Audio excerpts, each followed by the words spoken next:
Isa na meron tayong lakad, tinawag tayo ng amo natin, yung matanda, at ipagdadrive natin, ano, mga kainsan. So, pupunta tayo doon sa bahay at ayun, ilang araw din tayo hindi nakapag-update doon sa ginagawang renovation sa may swimming pool, ano, yung dating swimming pool. Ngayon, party hall na, ano, o kema kung tawagin. So, ayun, tara, at tawag pa sa Arabic yung madlis, ganun. Sa English naman, annex kung tawagin nila. So tara mga kainsan, tingnan natin kung ano yung nagawa nga pala ng mga Pakistan, kung natapos na ba yung tiles doon, ano mga kainsan, yung tinatiles nila na sa flooring. Nga po, nilabas nila yung ano rito, yung mga aircon. Dahil sa gabal pala rito yan mga kainsan. Ayan oh. Wow, ang ganda na rito oh. Matatapos na pala nila oh. Ayun oh. Mukhang gumawa sila. Yun yung nagawa nila maghapon, no? Kaya hanggang bukas na siguro ito matatapos na mga kainsan, no? Grabe, ang galing nilang gumawa, oh. Yan po yung dating ano, swimming pool. May tubig yan dati, ngayon wala na.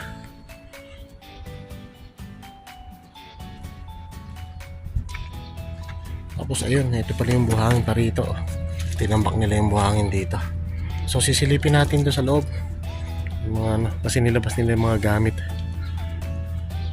Ito nga po, meron silang clip na nilalagay dito. Ayan, para meron siyang pagitan, ano. Ayan po yung pagitan niya. Mas maganda nga po yan para talagang nakaayos, naka-eskwala, no. So pwede na nga po siguro tapakan to. Ayan, pwede na nga.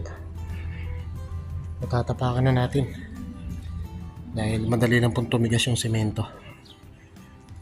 Ayan, malaki na pala nagagawa rito. Nung last video natin, hindi. Pati ito, tinapos pala nila. Oh. Tapos na mga kainsan. No? Malapit na. So, ito nga pala yung drainage.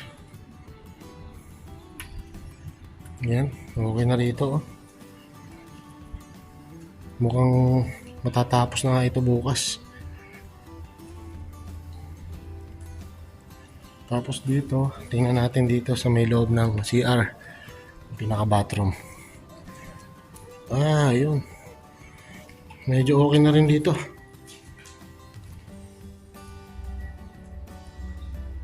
Ayan oh. Okay na rin dito oh.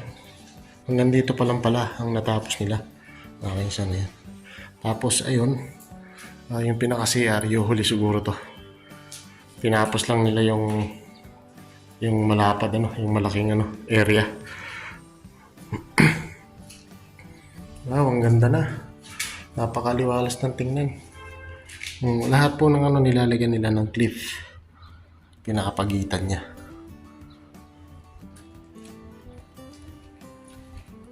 Yan. Ayan na nga po ang resulta mga kainsan. Ang ganda na.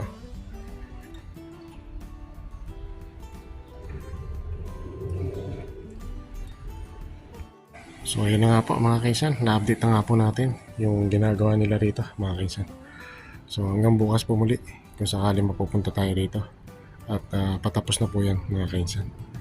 Ayan mga kainsan, nandito na nga tayo at nakauwi na rin tayo sa wakas. At yun, nakapag-update nga tayo. Ilang araw din tayo hindi nakapag-update doon, mga 3 days yata, 4 days. So na-update na nga po natin kanina, no? Kauwi lang din natin at pinag-drive na natin yung amo natin, yung matanda. So ayun.